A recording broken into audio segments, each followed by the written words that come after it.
you being overweight is actually you being less of a man. Because we know your test levels are dwindling. The more fat you have, even the testosterone you build is getting converted into estrogen. Your libido goes down, your reflexes slow down, movement slows down. When you become 18, 19, 20 stones, you are living a life controlled by your nafs. You are giving in to every desire to eat. And we love to make excuses. Everybody comes, how do you know they might have a disease? There is no disease where you can sit down and not eat and just gain 10 stones. People that design food are neuroscientists, behavioral psychologists. They know this combination of salt and fat will elicit the most addictive behaviors. Therefore, they buy more, they consume more. We think about generational wealth. What about generational health? It could be you or me. It could be one person that you create this healthy lifestyle, then your children follow suit, then their children follow suit. It could be that one person who changes the trajectory of health for generations to come. Why do you think we're getting there in the first place? Why do you think we're storing so much fat? Like, what's in our diet, what's in our lifestyle that's making us a laughing stock in a way? Referring back to that study, it said, hi guys, welcome back to Masculine Mastery, the show where we talk about things that matter to men. With me today, from across the peaks, it's Mr. Adam Khan, aka Fit to Life Dad Mastery. Fitdadlifemastery. Fitdadlifemastery. Got the intro wrong. Let's just go actualized Muslim man. Actualized Muslim, there you go. Adam, welcome to the show. Nice to be here, finally. Nice to hear you. Assalamu alaikum. Walaikum assalam. It's been a while, we've been speaking for a few months. Yes. And good to finally have you in person. And amongst all the controversy over the New Year's and the bank holiday and Christmas period and various Facebook, LinkedIn posts, it's good to meet you in person. Alhamdulillah Rabbil Alameen. Not the villain you are online, but nice, affable Mancunian, mashallah. How are things? Alhamdulillah, good. So, Fit Dad Life Mastery. Yeah. Okay, good. Fit Dad, that makes sense. Yeah. Because the opposite of a fit dad is a dad bod. We talked about this off air. Your testosterone plateauing in your 40s, where most people become fathers. Obviously, alhamdulillah, you became father in your 20s. Yeah. Like me, we were relatively early dads, but most people become fathers in their late 30s, early 40s, which then coincides with natural andropause anyway, natural kind of test levels plateauing and then decreasing. And then you become a dad, which means increased estrogen anyway. We know when you become a dad, your estrogen levels increase because you're spending a lot of time around lactating, your wife, etc. So that's when the dad bod comes on. So in your experience, was that the reason why you chose that name? Dad bod, or was there something else? I felt that Muslim dads need to be good role models.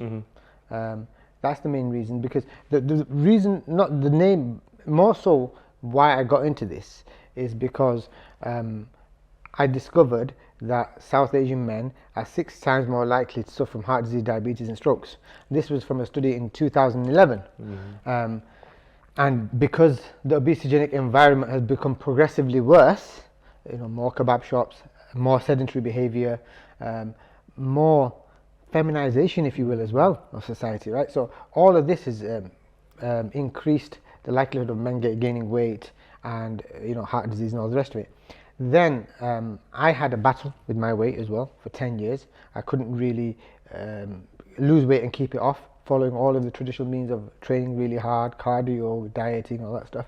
But then in 2012, I managed to actually finally lose weight and keep it off. And then I thought, okay, and with that came a new wife and so many things. Like when I felt confident in myself, first time in my life I had almost a cover model physique, and the level of confidence it gave me, the discipline it taught me, the routines, the habits, and as that was the catalyst for this massive transformation in my life, which we can get to later on.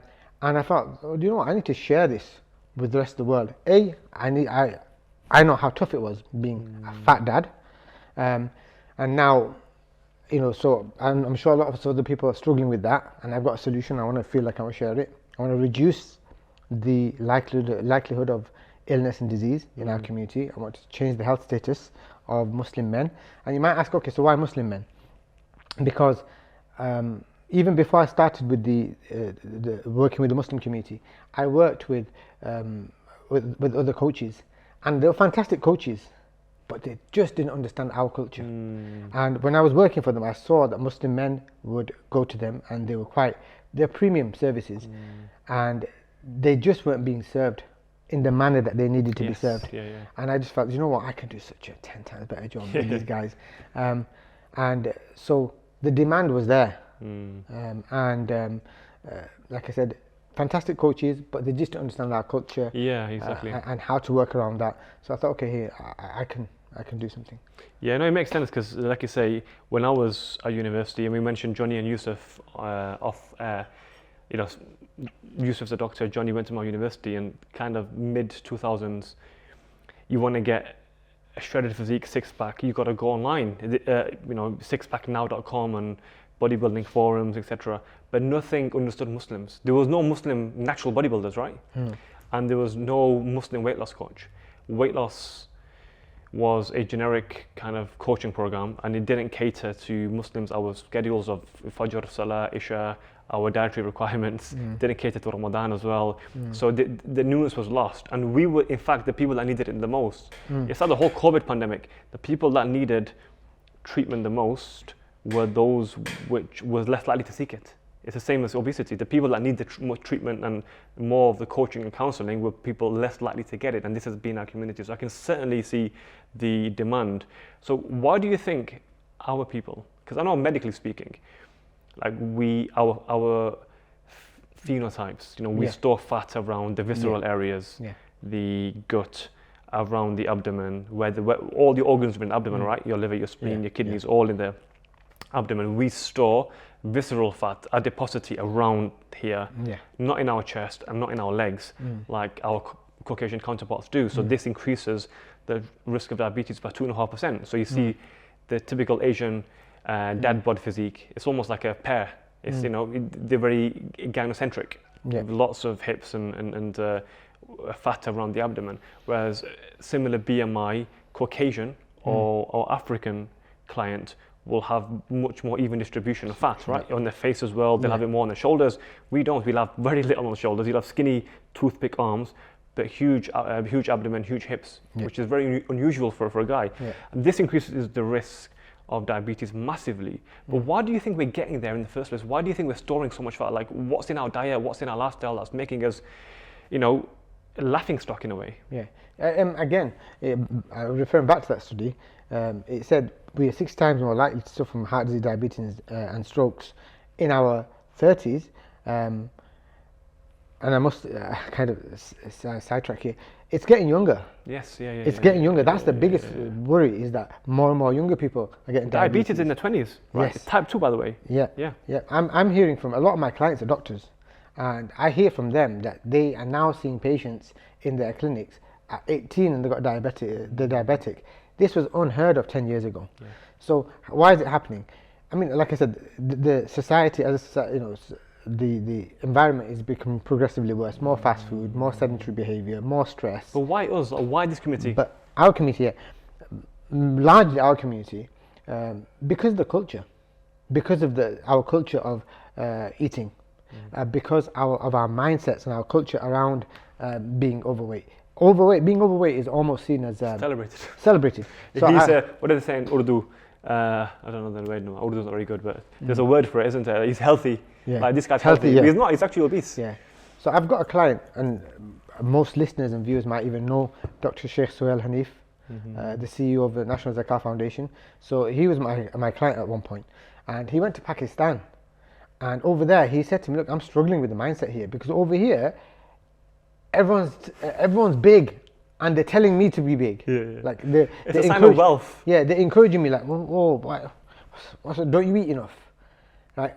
And there's this thing, and I made a video on this. I made a little reel on this, where I said, because I got this from another client who's also very well known, but I'm not going to mention his name because a lot of people know him. He said to me he was struggling with this mindset that to stop eating at 80% fullness, or because one of the things I teach is that you should stop eating before you're stuffed.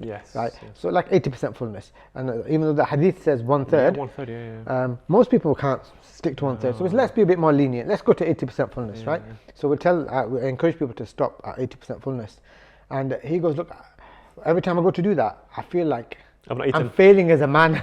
You know, like he said, like, because I feel like as a man I need to eat like a man. So I said, okay, what does eat like a man mean to you? He goes like, eat, isn't it? Just eat. And I thought, well, do you know what? Wow, like, it's a mindset thing. It's a mindset, but I suffered from it, and to the point where about 3 months ago, I was joking to my wife and I said, you know, I eat like a man, or I need to eat.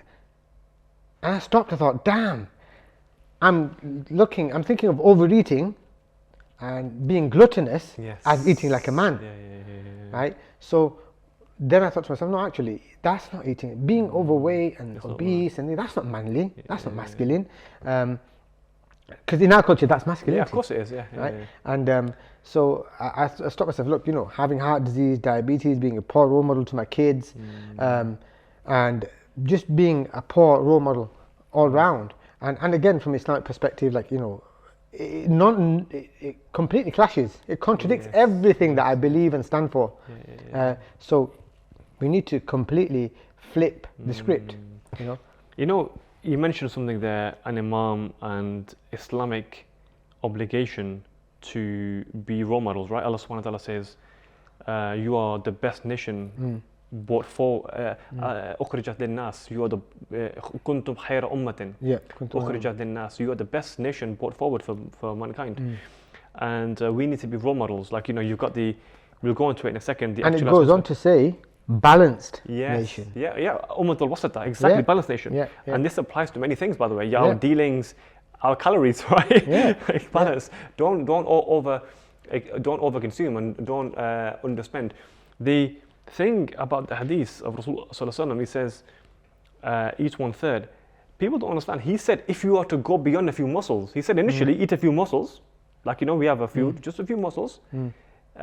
If you are to go beyond that, then go to 1/3. And we're using 1/3 as a minimum. No, he said if you are to go beyond a few muscles, go to 1/3. And you're getting people who can't even do 80%. It's really, really a mindset thing. And you might have seen this whole movement now with Oprah Winfrey and Sharon Osbourne about the Ozempic injections, etc. Because it is mindset. We are in such an obesogenic environment where it's hard. It actually is hard to be. It's actually hard to be in shape because you're like when I'm in a cut and I want to get to below 10% body fat, get chiseled, get abs. Honestly, my mum says you're not eating well. You look ill. Have you got COVID? No, I'm okay. I'm in the best shape of my life. Are you unwell? We need to get this mindset away. And then you go and you got a big belly. Oh, he's healthy actually. He's well fed. He's happy at home. And you know, one of the things they ask you is your wife not cooking for you? If you're just normal, if you're normal, like, you know, good BMI, but if you've got a big belly, he's a happy man. He's got a happy life. He's got a happy wife. He's got a happy life because he's got a big belly. This cultural change needs to happen because we're getting people into early graves, and we're doing it by spinning this narrative. Yeah, absolutely. You know, and so what message do you have then for the imams who are overweight? I know you talk a lot on LinkedIn about this, because imams are not on LinkedIn, they don't really follow. So what message do you have? Because inshallah this will go out to, you know, people who are in our community. The overweight imams who are leading at the minbar and they're just overweight, they're going against Islamic principles firstly, but what role models are they giving for the young children who are seeing them? I have a very strong message actually. So I have a presentation that's about an hour and a half long, where it's probably the most detailed presentation you will come across that brings all of the evidences I found from the Quran, the Hadith, from the Sahaba, and from the pious predecessors, and I put it all together with you know, rational explanations and various other things to make a very strong case that how it's so completely. After reading that, I wouldn't be surprised if people think it's haram to have a big belly. It's that much evidence. I would say the evidence that I've gathered there is stronger than growing a beard, right? Because again, alhamdulillah, I was fortunate enough to study in an Islamic boarding school when I was younger, so I've got some study behind me, and the only proof that you have around beards, and we see beards as a massive thing. In the culture that I grew up in, it was a massive thing that you had to have a beard. If you shaved or clean it, it's, you know, you're a fasik, even your evidence in court, right? And then it has to be a fist length. But where's the evidence for it? The evidence comes from a few ahadith where Prophet said, you know, the Zoroastrians, you know, they grow their tash and thing, and then he said just let it grow. So there's like, I think six or so ahadith, right? There's no evidence in the Quran. In the Quran, Allah says, it's in in Juz 28, Allah says, آتاكم الرسول فخذوه وما نهاكم عنه فانتهوا. That take what the Prophet gives you and abstain from what he forbids you. And based on that, they say, look, the hadith, the Prophet's telling you to do something. But again, those verses were actually referring to the spoils of war. So there's no verse in the Quran that talks about beards. However, there are several verses in the Quran that talk about how we should eat. So Allah says, first of all, كُلُوا مِمَّا فِي الْأَرْضِ حَلَالًا طَيِّبًا. Eat and drink halal and tayyib, wholesome foods. So halal food and wholesome food. Yes. So that's one of the principles that we teach. You predominantly eat wholesome, natural foods, Yes, yes. Single ingredient foods. If it's protein, it's protein. If it's chicken, it's chicken. If it's beef, it's beef. If it's carbohydrates, vegetables, vegetables. It's not this. It's not ultra processed. Yeah, it's not ultra processed, right? So that's one verse. Then there's another verse where Allah says, "Kulu washrabu wa la tusrifu." Eat and drink, don't go to excess. Now I'm going to throw a caveat in here. I got called out by Sheikh Yasir Qadi because I used this verse and I said it's Allah said not to eat excess, and he says no. Historically, that verse was never understood like that because israf is extravagance. Yes. Right. So I said, look. But when you eat, excessively eating, isn't that a form of extravagance? He said, yeah, okay. I said, isn't the Quran timeless? I said, yeah. I said, there's some verses that are restricted and other verses that are open to interpretation Over time. Yeah. And based on circumstances, situations, things like that, you can interpret these verses differently. I said, historically, these verses were probably never interpreted that way because nobody was obese. Everybody was a healthy body weight, so it didn't make any sense to interpret these verses in that manner. Now we are living in a world where obesity is killing hundreds of thousands of people a year, right? And our community is one of the hardest hit. So it makes sense to interpret these verses in this manner, right? He conceded. He said, "You're actually right. You're actually right." So because that's my train of thought. So yeah, so. About Imams. Yeah, about eating to excess. Yeah. But then there's another verse. كُلُوا مِنَ الطَّيِّبَاتِ مَا رَزَقْنَاكُمْ وَلَا تَطْغَوْا فِيهِ. Eat of the wholesome foods that we provided you, but don't overindulge or go to excess in it. And I use this verse to explain to my clients that even healthy foods you can overeat. Of course you can. You can die of. We had it actually recently. Yeah. Too much water, and a lady died. She had cocaine. She got thirsty, started drinking. Sodium levels dropped. Had a coma, died. So if water, something which is pure, and you can anything excess amount of dates or honey or black seed oil, whatever you think is tayyib and good for you. Yeah, mentioned in the Quran. So Allah is even restricting that. But here's another thing, and this is a miracle of the Quran. And if non-Muslims see this, maybe hopefully they'll look at the Quran in more depth. So. The Quran is a solution. Islam is a solution to modern day problems. And Islam is a solution to all of the ailments and problems of the world. So I think it's imperative on scholars and religious leaders to see how can we apply the Quran to solve modern world problems. Yes. Yeah. And by doing so, we will attract more people into the fold of Islam. Yeah, absolutely. See Islam as a solution, a system rather than a religion. Yeah. Islam is not a religion which is confined to Saturday, Sunday or Friday. Yeah. It is a holistic system which every single day of your life you're actively engaging in. I always see Islam as a way to live life. It's actually let's say, on your phone you can have themes. Yeah. Islam is a theme to live your life by. So you asked me again, what's the message? So again, we don't have 2 hours to go through the entire presentation, so I've given a few verses of the Quran. But do watch my presentation. Anybody who's listening, watching, find me on Facebook, Adam Khan. The presentation, the shorter version of the presentation, which is about 45 minutes, it's in my Facebook group. It's free, anyone can access it. Any males, it's for Muslim males, the group. But I'm going to do another presentation where I've added more layers and more detail to it, and that'll end up probably being an hour and a half long. 5 hours. Yeah. But now, the one message that I often say to scholars is this: look, the only time we become morbidly obese. So look, we can all have a bit of a belly, right? You know, it's hard to maintain a really slim figure. But when you become 18 stones, 19 stones, 20 stones, that means you are essentially living a life controlled by your nafs. Yes, you are. Because you are giving in to every desire to eat, every whim, every desire to eat, because it's impossible. And we love to make excuses. And this is another thing, on social media, when we get this, everybody comes like, astaghfirullah, how do you know they might have a disease, or they might have illness, and you're a doctor yourself. There is no disease where you can sit down and not eat and just gain 10 stones. Right? There's no disease that I think, and then they say, oh, it's genetics again. Genetics is the worst argument ever. Genetics, it's such a, you know, they say victim mentality. Victim mentality. You know, like on Yawm al-Qiyamah, people will say, Allah, blame shaitan. You say, no, blame them. So blaming, blame leaders, blame here. Exactly, blaming. No. Blame yourself. Accountability, right? Hisab, Yawm al-Hisab. What is Qiyamah? Yawm al-Qiyamah, Yawm al-Hisab. Fala talumuni.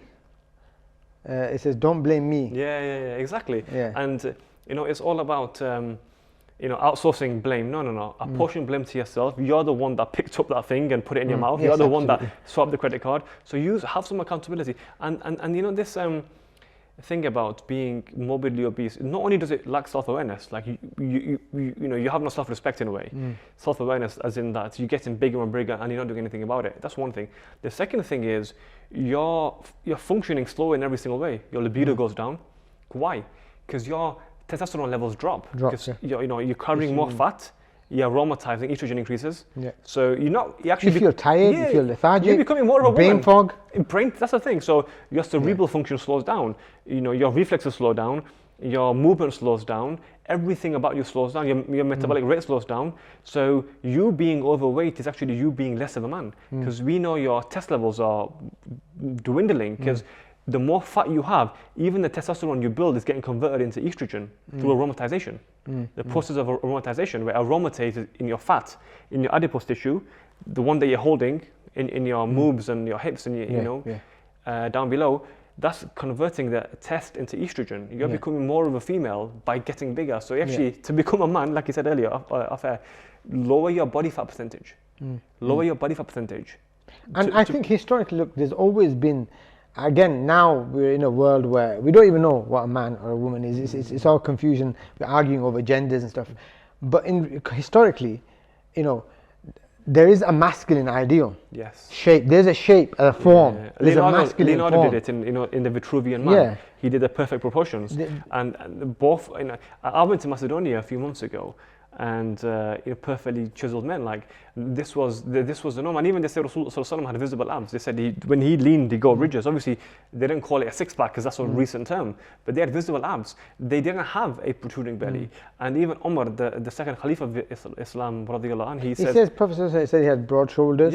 He said he had a chest that protruded past his belly. Exactly. So he didn't have a belly, and he was fit in his 50s, because carrying 20 kilograms of armor, very fit man.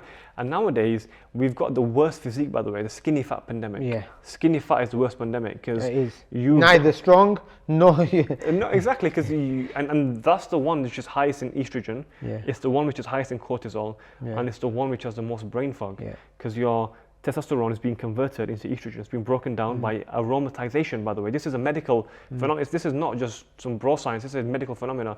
So the more fat you hold, the more feminine you're going to be. Because women have body fat percentage of 15-20% as a minimum. Men can go down to 2 or 3%, 4%, right? Women can't ever get to that level.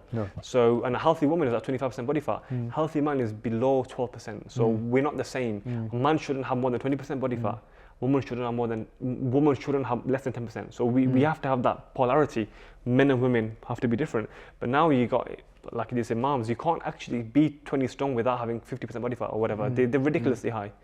I mean, I'm going to touch on 2 points here. You mentioned genetics, but again, I have another video, guys, if you're watching, like another half an hour, 45-minute video on genetics, because people need to understand what we mean by, yes, genetics plays a role in your physique, absolutely. But what do we mean by that? It's people assume that genetics means that I don't do anything and I just gain weight. It doesn't mean that, right? The only people who don't have any control. If it's about 1 or 3%, they have homozygous genes, and they come with other forms of retardation. They'll have maybe Down syndrome, or they'll have loss of function, and it's those that's the 1 to 3%. The rest of the people, when it talks about genetics, it means yes, it's a bit more harder in terms of I'm a genetically a fatty, straight up. You know why? I have high appetite. So I have a big appetite. So people who are genetically predisposed to gaining weight, they tend to have higher reward centers, meaning they get sometimes they might identify themselves as foodies. They get a much more enjoyment and pleasure from food. Number one. They have bigger appetites. And they tend to have higher ghrelin as well, so they feel more hungry more often. They feel more hungry more often, then the appetites are bigger, and they tend to get a lot of reward from food. And an easy way to identify if you do have that genetic is if you go training, when you come back, do you feel like treating yourself to food? Yeah. I usually do, yeah. Yeah, if normally people who tend to have genetics predisposed to gaining weight, they tend to reward themselves with food. After training. A lot of time, and not just with training. They tend to often reward themselves with food because somebody who's genetically gifted, I would say, who doesn't have this issue with obesity, they don't tend to get a lot of pleasure from food. They see food as almost as a chore. Functional. They eat enough to survive. Whereas I get it. A lot of people have, the ones that are more predisposed to obesity anyway, they have the genetic genotype for obesity. They get immense pleasure. From food. Food is pleasurable. It's like sex. It's just pleasurable for them, and they do it to soothe their pain, and that's why they overeat. And it becomes a vicious cycle. Because you get now, and whenever I'm dealing with any life problems, stress, anxiety, argument with the wife, I'll turn to food, right? And then now I've trained myself that anytime I have an issue, I'm going to soothe myself. And this is the thing that women are, I think, self-aware. Women can identify these patterns. Men can't. Because I asked the question once, I said, do men emotionally eat? No one responded. And most men think they don't, but they do. It's a bigger problem in men as it is in women. Stress eating, eating for everything. Eating when they're sad, eating when they're stressed, eating when they're happy. So it becomes a vicious cycle. The only way I know how to soothe myself is through food. There was another thing in relation to this I was going to about. I'll come back to it. No, it's a good point, because there was a meme on Instagram a few months ago, and it's about a guy who's overweight, American guy, and he's like, he said, the reason why I'm overweight, if I have a good day at work, I treat myself. If I have a bad day at work, I go out and eat because I'm sad. So he said, I'm always eating out. It's the same thing, right? Emotional eating, you've got to detach emotions from eating. Food is functional. Food is there for your survival, for you to thrive, for you to gain muscle, for you to be strong, healthy bones, healthy skin, etc. Food is, shouldn't be, once in a while you treat yourself, but food majority should be functional, right? Look, if you look at the Rasul, he had the lamb shoulder once in a while, once every 3 months perhaps. It was a treat once in a while. Now we're having, especially in our culture, by the way, in our culture, like food should be seen as fuel. Food, exactly that. It's food, and in our culture, we're having tea with 2 or 3 spoons of sugar in. And on top of that, you must have halwa and all these things. I don't know, this. You must have it. You don't have to have dessert. If you're gonna have dessert, have a bit of some. It's sunnah, by the way, to have something sweet. But they use the sunnah in such an extreme way. Rasul used to have sweets with. But he didn't have excessive food. And their sweet is a plate of halwa. And this is why when you go to mosque on a Thursday, you go to the masjid, the langar and all these things. Like if you go to some of the Sufi masjids, and it's all like ghee-based rice and curries and a sweet rice. Of course you're going to be obese. If I had that for a week, I'd be obese. And they're having it daily. And then the issue with, again, in terms of rewarding yourself for food, again, processed foods, it alters your brain. We know that you start creating new neural pathways, right, that become dependent on this food. And I'm going to, this kind of, I guess this can lead into this term food addiction. See, I'm not a fan of this term food addiction because I understand that people use it to show that we understand someone's struggle, but I think it's disempowering. I think this is disempowering because I worked with I worked in the National Probation Service, and I used to help people who were addicted to drugs and alcohol. And I've seen what real addiction can do to people. And people addicted to drugs and alcohol, like when you say food addict, you're downplaying real addiction. Or people who get physical withdrawal symptoms from being addicted to a substance. Yes, you might have some minor symptoms when you cut out sugars and this and that, but it's not. That's more food dependency. Yes. Not food addiction. And if you say you're addicted, give a dog a name and it becomes yours. Yes. Right? If you believe you're a food addict, that's not empowering, and that's not going to give you help you find a solution. That's going to actually, oh well, I'm a food addict, so this is just who I am. It's a condition, it's a disease.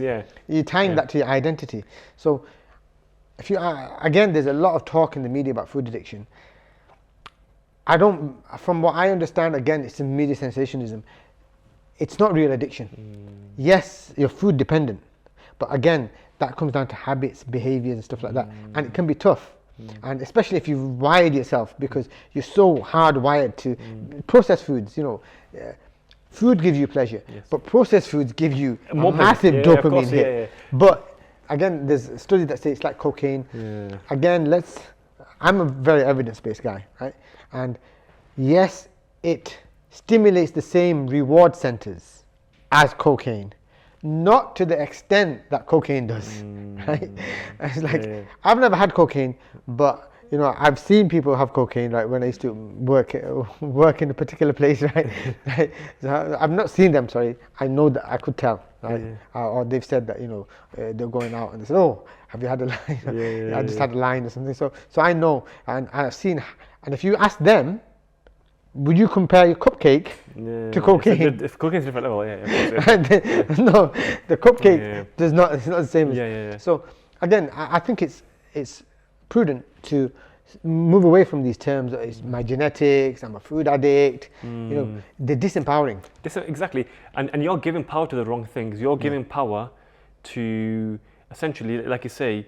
If you keep calling someone a thief, he'll become a thief. It's just like a self-fulfilling prophecy. If you say it's an addiction, you see it like alcohol addiction. I can't do anything. I'm helpless. You essentially become. It's called learned helplessness. Yes. It's a learned helplessness. You essentially take on that label. You self-fulfill that label. It becomes a prophecy that fulfills, and you end up essentially being the villain in your own story, as opposed to being a victor. I always say victim versus victor. Only a small difference in letters, but you can say I'm an addict and become a victim, or you can say I'm a victor. Same as genetics. Genetics is I'm a victim. My mom had bad genes, my dad had bad genes, blah blah blah. Three generations ago.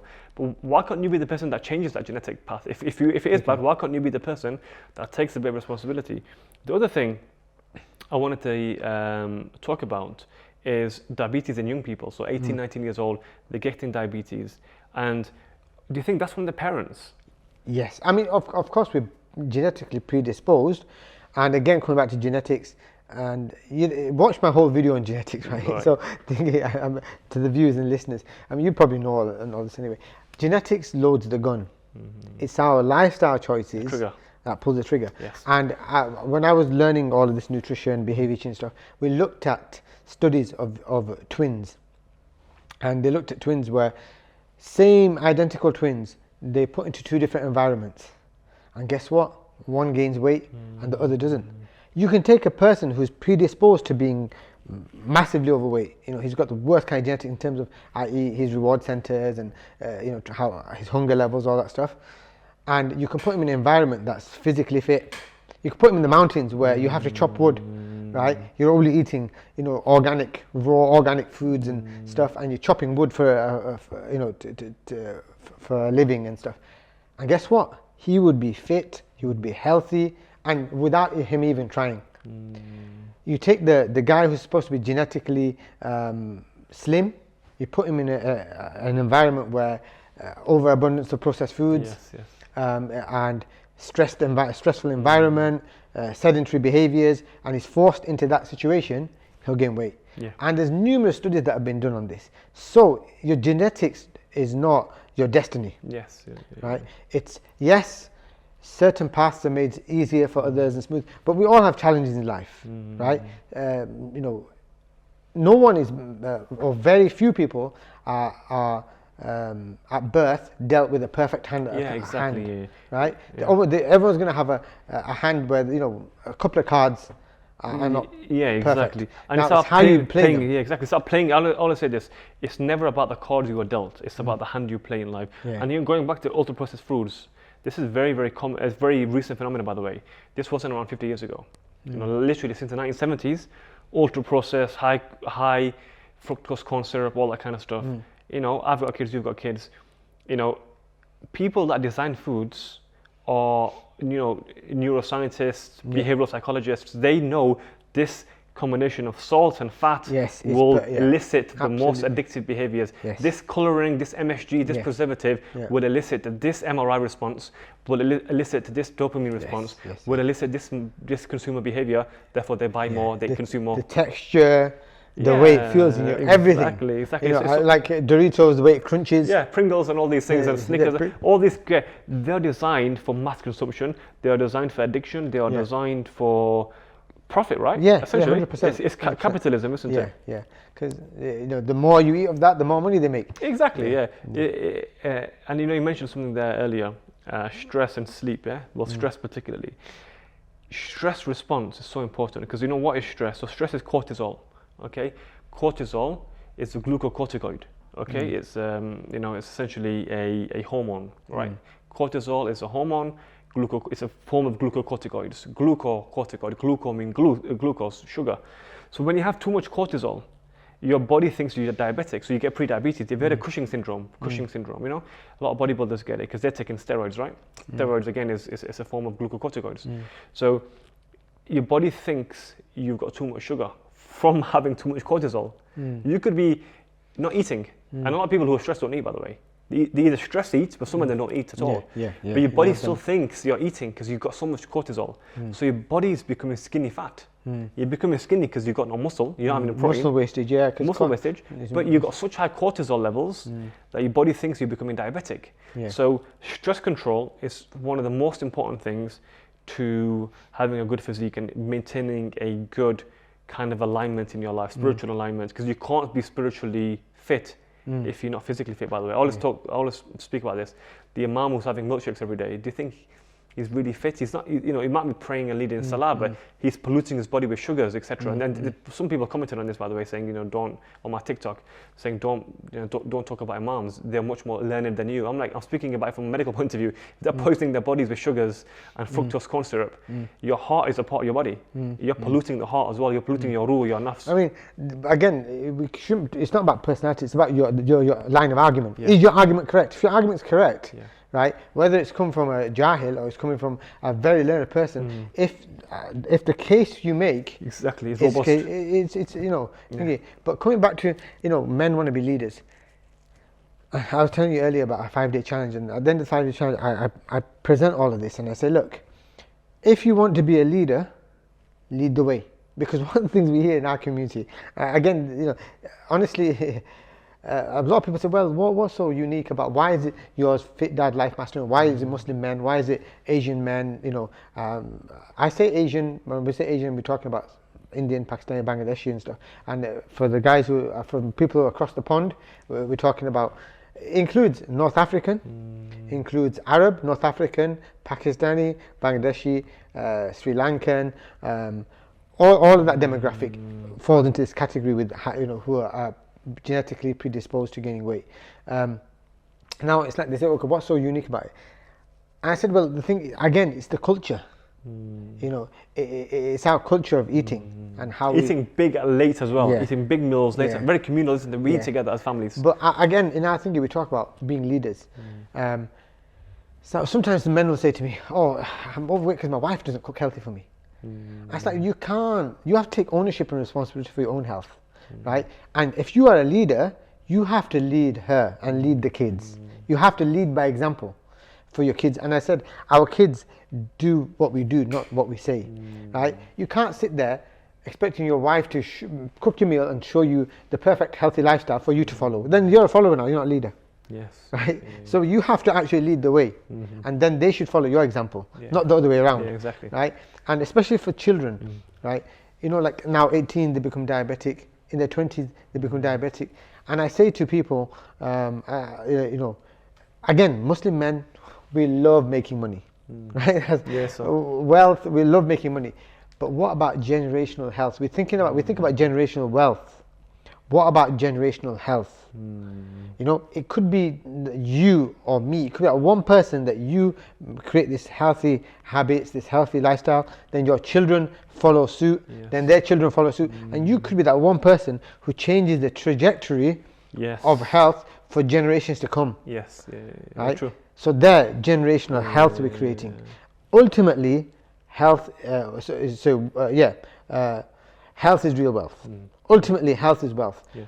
You could, if you like, another thing we do, we work ourselves to the bone to accumulate. And we were talking about this earlier, that Muslim men have a massive pressure to provide, right? Maybe not, you know, in the wider community, women feel like they're partly responsible for the earning, and you know, it's 50-50 and all the rest of it. But we know as Muslim men, it's our responsibility to provide, and we feel a lot of pressure to secure our family's financial future. Yes. And sometimes we work ourselves to the bone to do that. But if I end up with a heart attack, or I end up with a serious, because heart attacks and strokes are similar, right? It's a clogging of the arteries, and then I become paralyzed.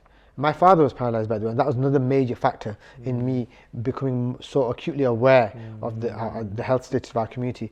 My dad suffered a heart attack only when I was 8 years old, and then when I was like 14, he had a stroke, and then for the next 8 years of his life, he was a cabbage.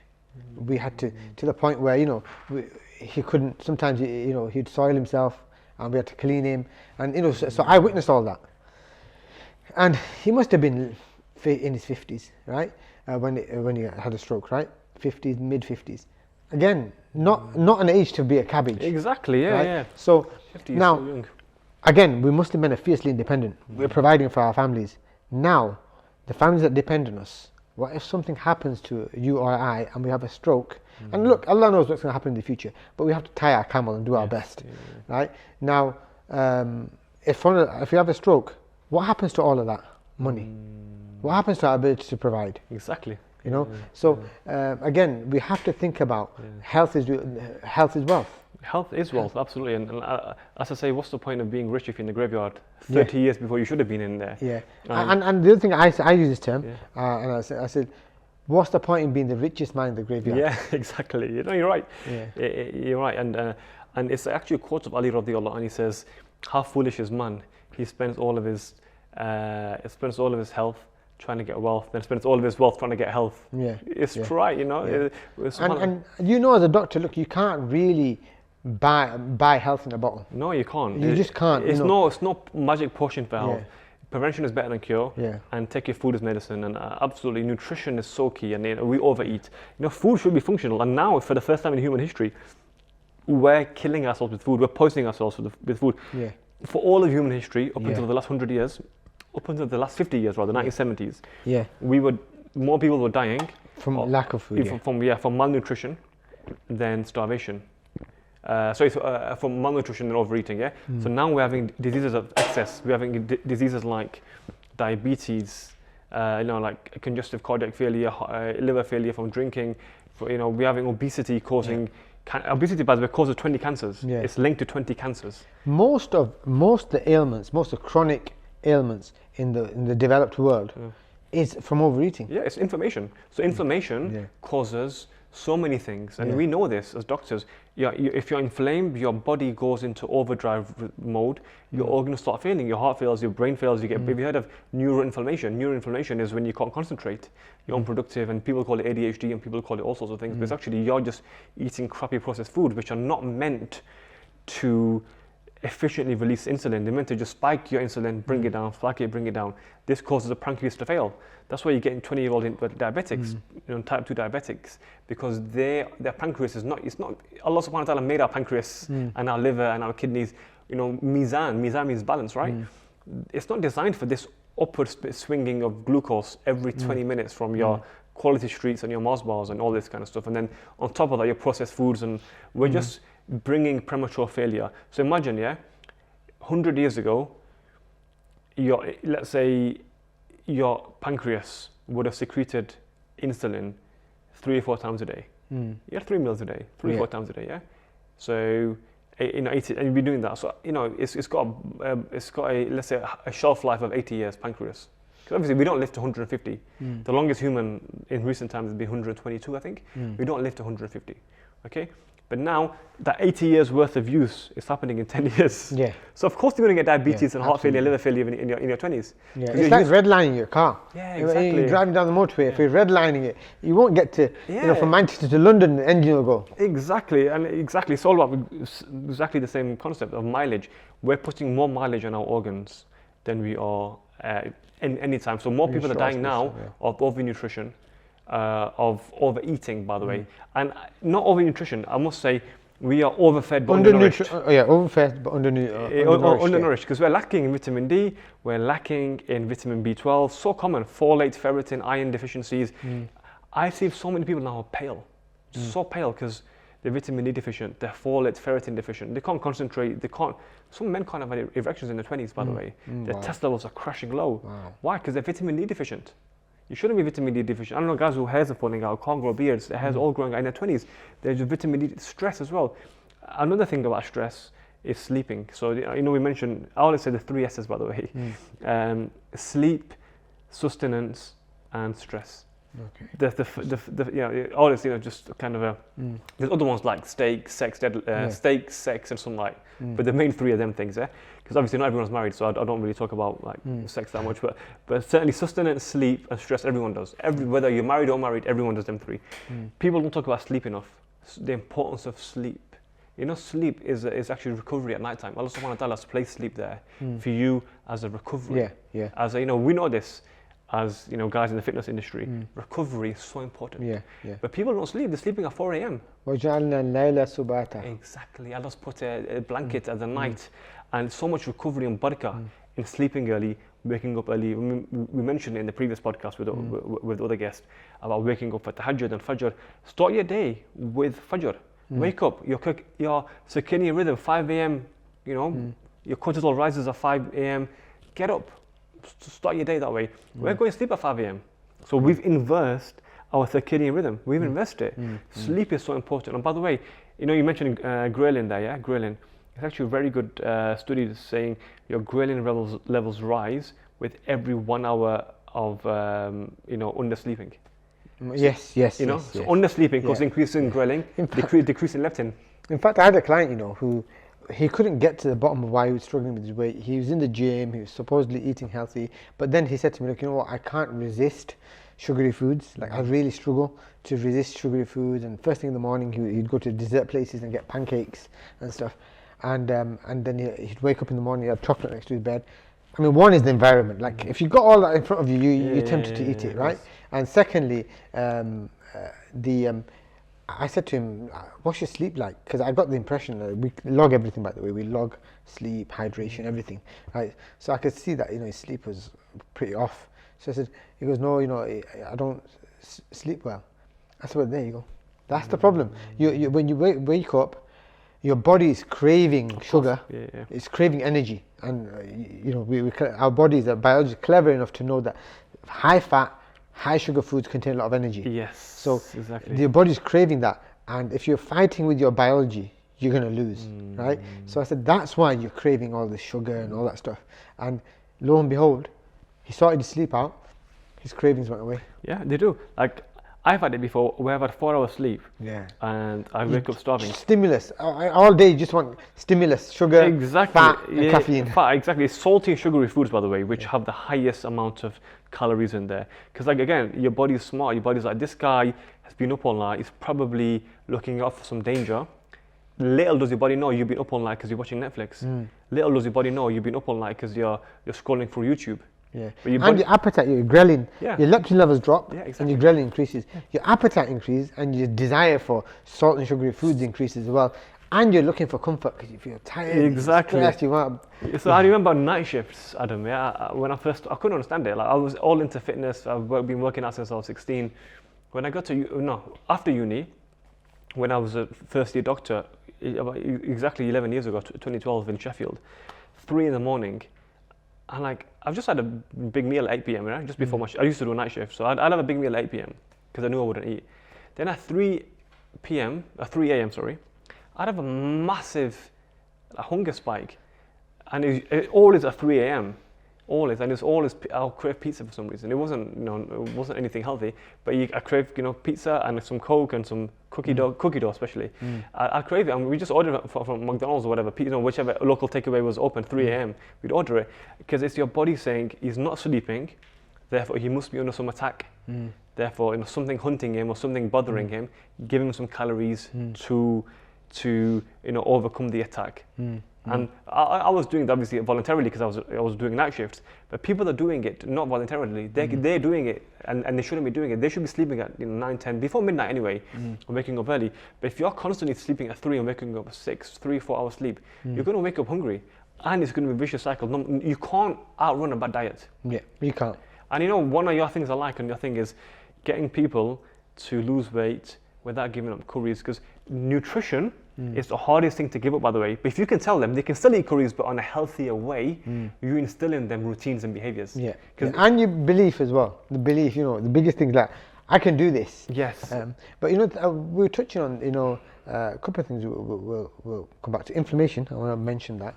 And then this terms of like, so when people are listening, they might be thinking, okay, well, life's hard. We acknowledge that life is hard. We've got so much going on this day and age. You're working long hours, all the rest of it. So, and we need to provide for our family and stuff. So how do you balance fitness, health, and all that stuff? So I'd like to try and provide two solutions. One, when I was a school teacher for most of my life, a secondary school teacher, loads of paperwork, homework, marking, all the rest of it. I actually found it, believe this or not, because I was going to the gym yesterday, I thought, you know what, it was so much easier to stay fit when I was working 60 hours a week as a teacher. Because it sounds strange, this. What are you talking about? And now, because now I have my own routine, my own timetable. I can, I can decide to work. I don't have to work if I don't want to. I can go to gym whenever I want. And I find it 10 times harder because I'm running my own business. There's always something to do. There's always more to do, right? And it's like, okay, I'll just get this done.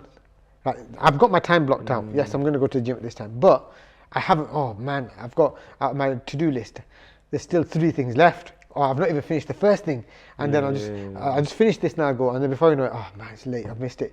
And I struggle. I find it so much more harder now to get to the gym than when I was a school teacher. Yeah. When I was a school teacher, I knew I had my fixed routine. That these were my pockets. So I used to train Monday, Wednesday, Friday. And then sometimes, during the block, some blocks you are more volume, you train 5 days a week. Some blocks you train 4 days a week.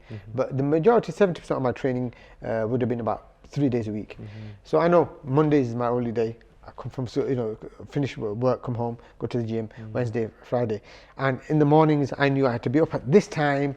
I still get up early, but it's like I had to be at this time. I need to get out of the house at this time. So I'd come, get up, I'd put my veg on boil, veg will be doing, have a shower, brush my teeth, veg is done, put my thingy into the container. And again, at school, I never used to snack. I don't snack now. I never snack then either. But I only had my fixed lunch with me. I couldn't eat anything extra. I couldn't, like I work from home now. I can go downstairs and eat some more. Of course you can, yeah. Right? So if I'm not, so I had my fixed lunch, and even if I was hungry, and even if I wanted to eat more, there's nothing more to eat. Nothing more to eat. Right? But my routine was so fixed. It's easier when it's fixed. It's so much easier. It was so much easier to stay in shape as opposed to now. So if you're working 60, 70 hours, you just need to create some routines around your existing routines. You just plug. And again, you had the previous guest, we talked about habits. To create habits, the best way to create a habit is to use another habit as a trigger. Yes. Or your existing routine as a trigger. If this, then that. Yes, exactly. It's like, one of the big, because he talks about triggers a lot. And so a simple thing is, some people say, sleep in your gym clothes. So when you wake up in the morning, you're in the gym clothes already. Or put your gym bag right next to the door. And veg is a great one. So that's what I do. I do meal prep. When I'm working away for 3-4 days, and again, I do 12-hour shifts. I know I'm going to eat one meal a day when I'm there, because I'll eat when I'm back home, but I'll just eat one lunch there. I don't have breakfast. I believe in intermittent fasting, so I'll have one meal at work. only thing I've got fish and veg and chicken with me. I'm not going to get anything else from there. So I'll make sure I prepare it the night before. Yeah. For 3 or 4 days actually. I'll make a big container, 3-litre container. Yeah. Take it with me, but pre-prep the meals. Meal prepping is so important because 100%. otherwise you end up, not only just spending a lot of money, but you just end up swiping with your contactless card, getting things which aren't nourishing.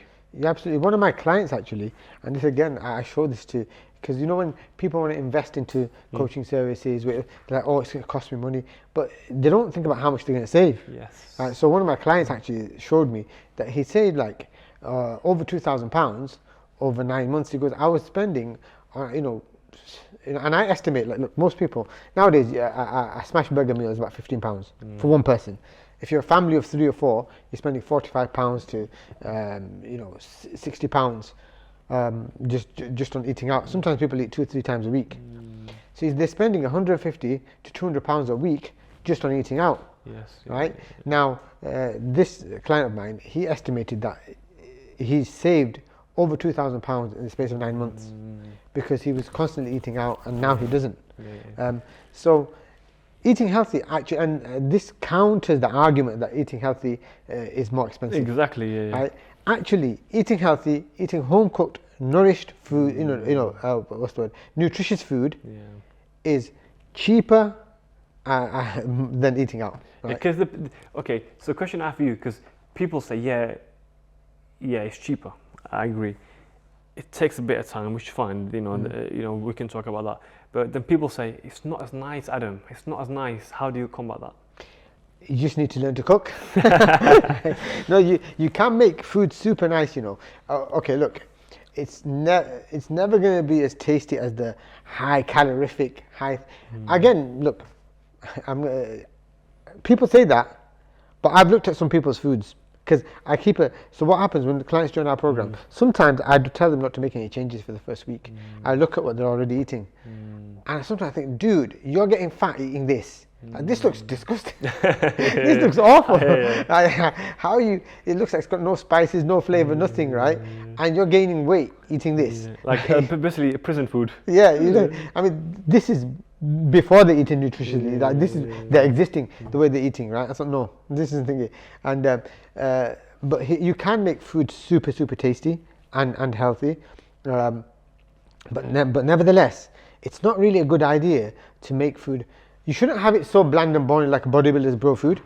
If food is too boring and bland, you're not going to stick to it. Yes.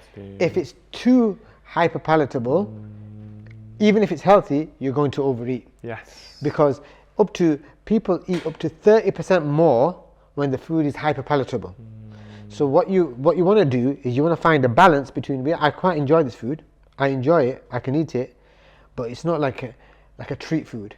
The hyper palatable stuff, you see it and you compartmentalize it as treat food. Right. Okay. I'm going to have it once in a while, once a week. I go out with my friends or my family, or even twice a week. Like I was doing intermittent fasting religiously for 6 years, right? And for 8 weeks, this is shocking. This, and people, you're going to listen to this again. From this, you'll understand that it's all about calories, right? Because I was doing intermittent fasting. I was eating 2 meals a day, or 1.5 meals a day, I have to call it, right? Because one was a biggish meal, one was a big meal. And I ate takeaways every single night. Oh, it still lost weight, right? Yeah. I I had fried chicken, everything, right? Every single night for 8 weeks. And I got down to a 6-pack, right? And but I stopped because I thought, you know what, this is not good for me. Yeah. Like, it's going to clog up my arteries and everything. Of course, and my kids were eating it. So then I stopped.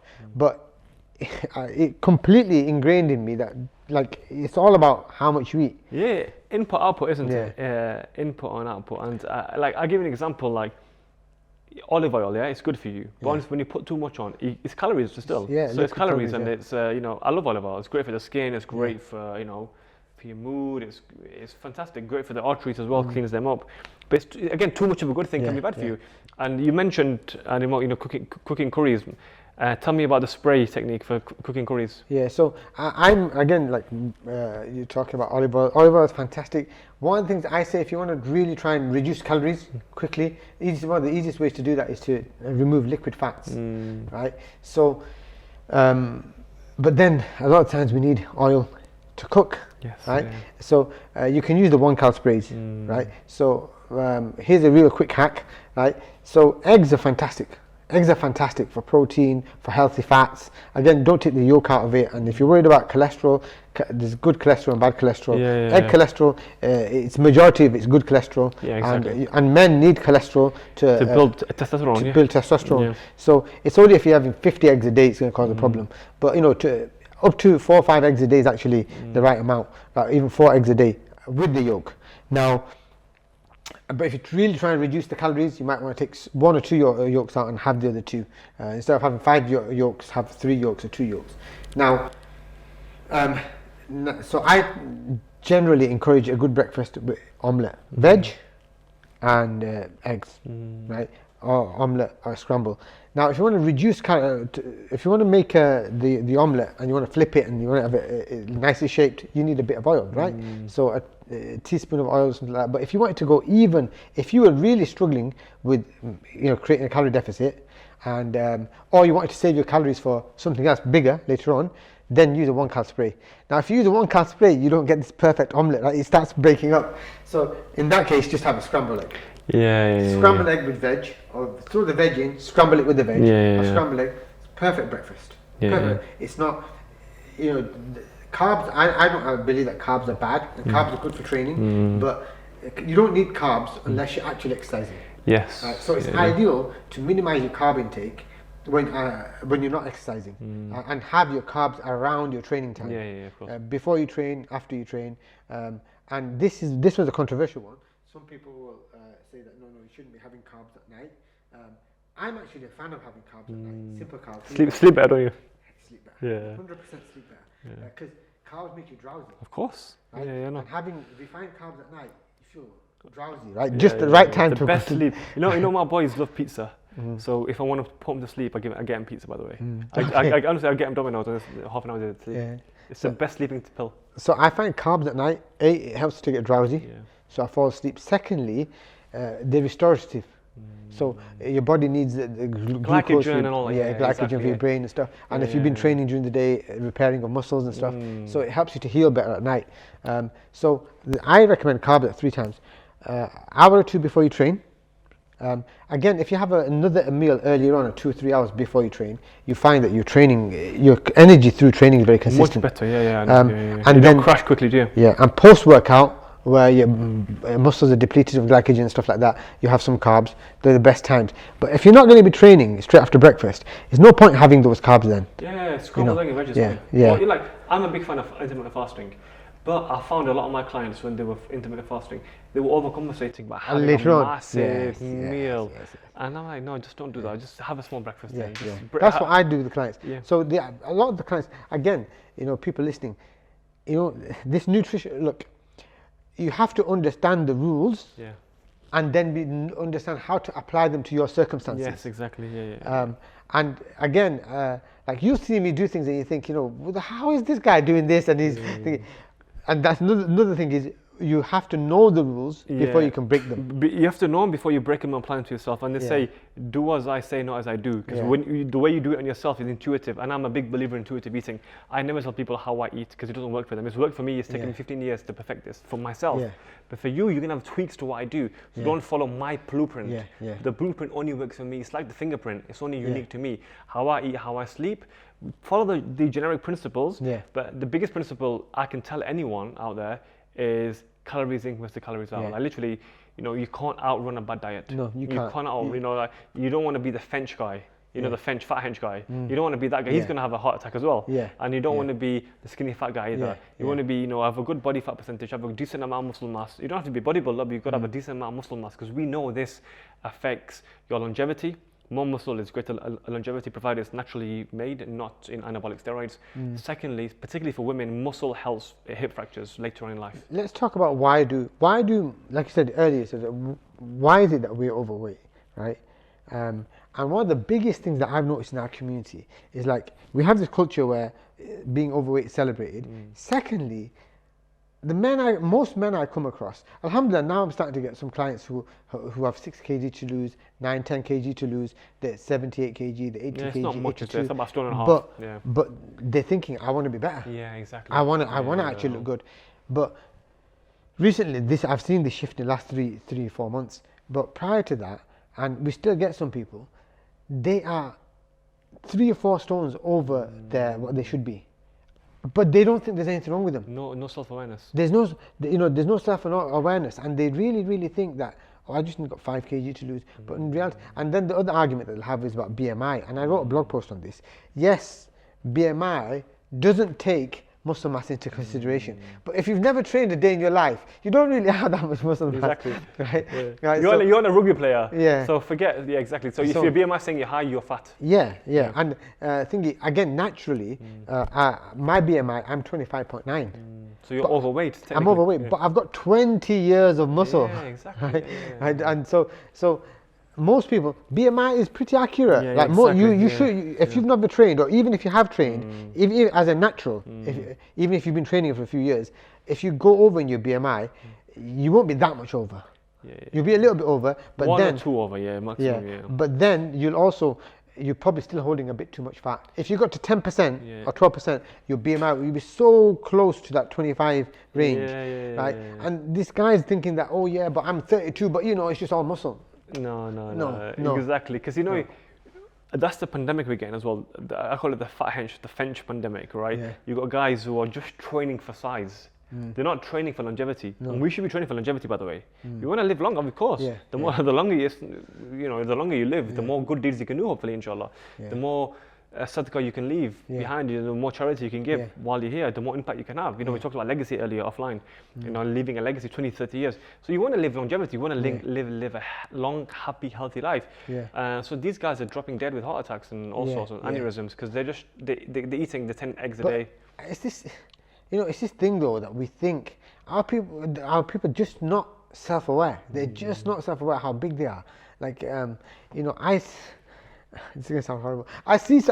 Look, here's the thing, listeners. Right, when I was fat, I guess I wasn't that self-aware. In terms of you only measure others against yourself, right? So when I was fat, I'd only look at guys that are like morbidly obese. Okay, he's fat. I'm all right. Right? So but then when I got lean, and with my clients, right? So I have 2 programs. I have a fat loss program and a muscle building program. But what we do, our first program is really easy. We call it the minimalist method because it is so minimalist, right? And people just lose weight, but we don't focus on getting an amazing physique. But then I do encourage them. I said, look, I do want you once in your life to get proper abs and look in good shape. Right? You don't have to be Mr. Olympia, but I want you to look in good shape, like a swimmer. Like a swimmer might look, some decent shape, decent, healthy, decent athletic shape, just once in your life. You know why? Because then you'll set a bar for yourself. That's when you'll notice that everybody around you is overweight. That's when you notice that, damn, actually. And you look at your former self and think, man, I was disappointing, right? And you look at, and then you notice that. Same happened to me. When I was fat, I just thought, everyone's, When I actually got lean, proper lean, where you can see my abs and I've got striations in my muscles, then now I'm not satisfied with anything too far. I mean, anything but that. But I'll only allow myself to stray a little bit. You've got like a 2 to 4%. That's what I say. I've got a 2 to 4%. So I got down to like 6.8% body fat, and I'll never allow myself to go into double figures. Since never. Then, I mean, I allow myself. I mean, for me, ideally, I want to stay within the 12 to 15%. Yeah, it's a good healthy range. Exactly.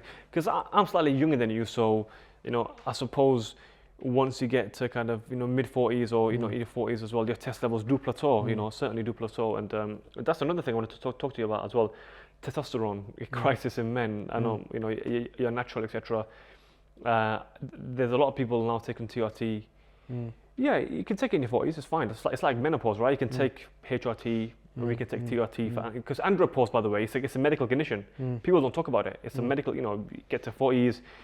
Your facial hair, you get a bit less, your voice gets less deep, your libido goes down, you get less your erections get softer, you become less aggressive. It's called andropause, but probably no one's even heard of it. But it's actually a medical condition, just like menopause. Everyone's heard of the menopause. It's because it's just men's health is not as widely available. But you're getting people now in their 20s, honestly, in my own family, messaging me, they're like 21 at university, I want to take a TRT. But they're not trying the main things. It's essentially, like Yusuf from Propane Fitness says, fill the holes in the bucket. Yeah. Before you pour other things into the bucket, close the holes. The holes are leaking out. Bad diet, bad sleep, alcohol, vaping, smoking, sugar, Netflix at 3 in the morning. All these things are the bucket. The bucket is leaking out. But you can't put other things in the bucket like TRT and anabolics when your bucket is leaking. Absolutely. Close the bucket first. Absolutely. So have you had clients in their 20s asking for TRT? No. I mean, my clients are not that sophisticated. They're not into the whole fitness scene. Okay. They're into the burger scene. Yeah. Or that. A lot of them are like corporate people, aren't they? So I mean, just getting them aware of basic stuff about health. I mean, somebody actually messaged me the other day something about testosterone. He said, "Oh, I heard that testosterone is really good for you." I thought that was common knowledge, that men are supposed to have high testosterone and the testosterone leads to better mood and all these positive health outcomes. I said, yeah, it's like, isn't that common knowledge? Yeah, but because it's been vilified so much. And like I say to people on my podcast often is, testosterone is neither good nor bad. It's just a hormone, right? It's nothing. It's not intrinsically good. Low levels are good. Very high levels are bad.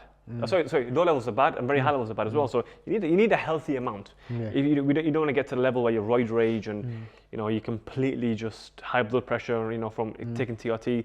You don't want to have low levels as well, because that causes low libido, low mood. We say happy, horny, hungry. Men who have low levels are neither. They're very kind of have low mood, etc. Yeah. So you need a good healthy amount. A good range. More than 50. Preferably 100, 200, 400, even. You don't want it in the thousands, you don't want it 800 or above. You want a good, decent amount. And, compound exercises, fasting, steak, good sleep, stress control, these are all important to that.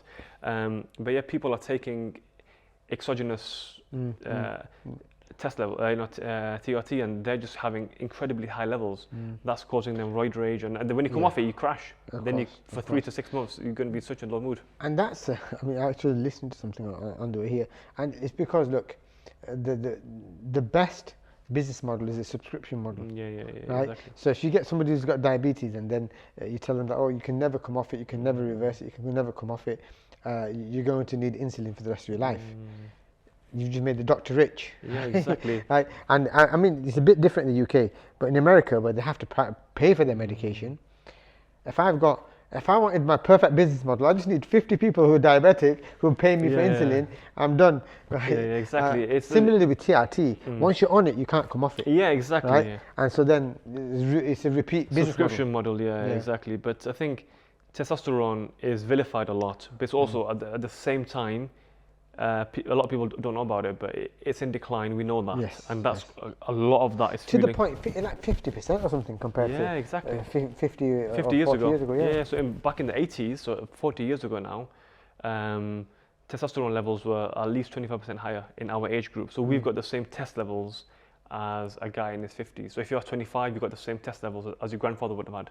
So it's declining massively. People have got various theories about that. Water, deodorants, soaps, clothing. Magnesium, exactly. Zinc, magnesium deficiency, zinc deficiency, and all these things. But the main thing is, look at your habits. If you're sleep's a big one. Yeah, sleep's a huge one. Because sleep, again, ghrelin, leptin, melatonin, all these are linked to sleep. It's just crazy how it's all linked. Yeah. Coming back to inflammation, so high fat percentage means low testosterone. Yes. High fat percentage high inflammation also means chronic inflammation. Yes. And again, I've got a wealth of videos, I've already made. People just need to watch them. I think, and it's it's sad that there's so much out there that I put out there and not enough people have consumed them. Right? After this, they will, yeah. So Adam Khan, Fitdadlifemastery, Actualized Muslim. Inshallah, I'll put the links to all in the YouTube video. So I did one on inflammation actually, because again, it's thrown around a lot, right? And people don't get it, and everyone just blames carbohydrates and sugar, but there's more to it, right? So chronic so when you have a certain level of body fat percentage that's high, you're in a chronically inflamed state. Yes. Yeah. So acute inflammation is not a problem. We all have infection and these things, and because once you eat, there's acute inflammation. Yeah, exactly. Because your body has to, let that food into your bloodstream and stuff, and with that you get some bacteria going in, and your body thinks, okay, it's under attack, so it's inflammation. Post training, there's inflammation, right? So your body heals and repairs. There's inflammation. So acute inflammation is not a problem. It's a natural response. Chronic inflammation is the problem. Yes. That leads to all sorts of nasties. Like I said, it's an array of diseases that can be linked to chronic inflammation. Now, chronic inflammation comes from high body fat percentage, but it also comes from, and this is where I think this is where the confusion lies with sugar and carbs. People think it's carbs that leads to inflammation. It comes from constantly eating. Yes, Because every time you eat, and Dr. I don't know if you know Dr. Jenna, I think her surname is pronounced Machichochi or something, or Makiochi. She wrote Japanese. the book. No, she wrote she don't look Japanese. She wrote the book called Immunity. She's a British UK medical doctor. Right, okay. Good book, Immunity, worth reading, peeps. So she wrote a blog post, and she cited some studies, and she said, look, every time we eat, it's snacking kills, right? Literally kills. Yes. Yeah. Right? So she said every time you eat, your body has to digest that food, and it has to let them nutrients into the bloodstream. But every time, so your epithelial cells have to open up, your stomach lining opens up to let the nutrients into the bloodstream. But with that, some of the bacteria from your gut enters into your bloodstream. So that's when your body thinks it's under attack, and you become acutely inflamed. But if you're repeating this every hour, exactly, right, then that's leading to a state of chronic inflammation. Yes. So and then you become obese as well, and that's leading to chronic inflammation. Exactly. So there's this barrage of inflammation from every angle, right? And then you wonder why. Oh, why am I ill? Why have I got this rash? Why have I got this? Brain fog as well, and all these things. And like they say, that's why fasting is a great way to reset. I always say to a lot of my clients, to metabolically reset yourself, fasting is good. In 18-hour fast, do a detox for 3 days, just water and black coffee, black tea, mint tea, herbal tea, green tea, that kind of thing, where you have no calories. Give your gut a rest, do a big detox essentially. You'll see the arsenic levels in your bloodstream decrease, so many things, uric acid decrease, you're going to weigh it all out. No food for 3 days. If you can't do that, do it for 1 day. If you can't do that, do it for half a day, 12 hours. People eat on waking, and people eat as soon as they go, before they go to sleep. So you've got like an 18-hour eating window. 18-hour eating window. Have you heard of the warrior diet? Yeah. Where you just have 2-hour eating window, Yeah, Ori, what's his name? Ori. I'm not sure, I don't know his name, but yeah. He's the first one that popularized intermittent fasting. Exactly, the intermittent fasting. And Michael Mosley as well, he's a doctor, talks about the fast diet. But essentially what's happening is, what I mentioned earlier, the amount of insulin we're pumping in 20s, that's why you're getting diabetes at 20, 30. Before you get it in your 80s. Type 1 you can get as a young child, right? Type 2 you're getting in your 20s and 30s. Type 2 you're getting 20s and 30s because pump failure. Your pump is failing. Yeah. Because it's been secreting so many times over. And not only that as well, it's the amount that is, if you're having chocolates, and sugars, and biscuits, and donuts. Exactly. Right? It's if you've got so much sugar in your bloodstream and it all needs clearing out, so you need to pump massive dosages. Exactly, and you're going to get pump failure. Adam, it's been a great chat. I think inflammation is one of my favorite topics. We should have another topic in this because it's a great book called Brain Energy by Dr. Chris Palmer. I do recommend that for all the listeners. Brain Energy. A quick point before we just got a couple of minutes. Yeah. So we spoke about how do you fit it all in. I don't think I managed to get to it. So here's a mental way of balancing health and fitness and everything else. You look at your life as having 5 dials, rather than we think of them as on-off switches. So I talk about this a lot about how to become an actualized Muslim man, where you fitness. So to be an actualized Muslim man, I believe you have to have faith. You have to be a decent Muslim. You don't have to be the sheikh, grand sheikh, but you have to pray your 5 salat, understand the Quran. I'm big on understanding the Quran. Be a relatively upright Muslim, right? Secondly, you have to focus on your family. Your family is important. Your fitness, Right? You have to focus on your fitness, you have to focus on your finances, your career, your work, you have to provide. And you see that they're all interlinked. And finally, you have to make time for yourself. You have to make time for your growth, your well-being, all the rest of it. So I call that fun. I love that. 5S. The 5S, right? Now, you have to think of them as dials rather than on-off switches, because at all times in your life, you have to give some attention to all of those areas. If you completely switch one off, there's going to be negative consequences that's going to affect everything else.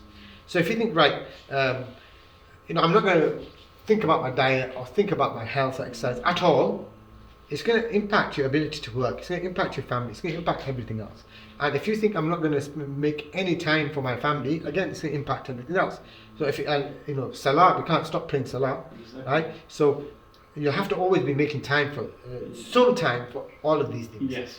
Now, how much time you make for each of them will depend on where you are in your life, your stage in your life. If you're a young man and you're just married and you've got young kids, like 3, 4, 5 years old, then your dial for family might be turned up, and your fitness dial might be turned down. But it's never going to be off. It's never going to be off.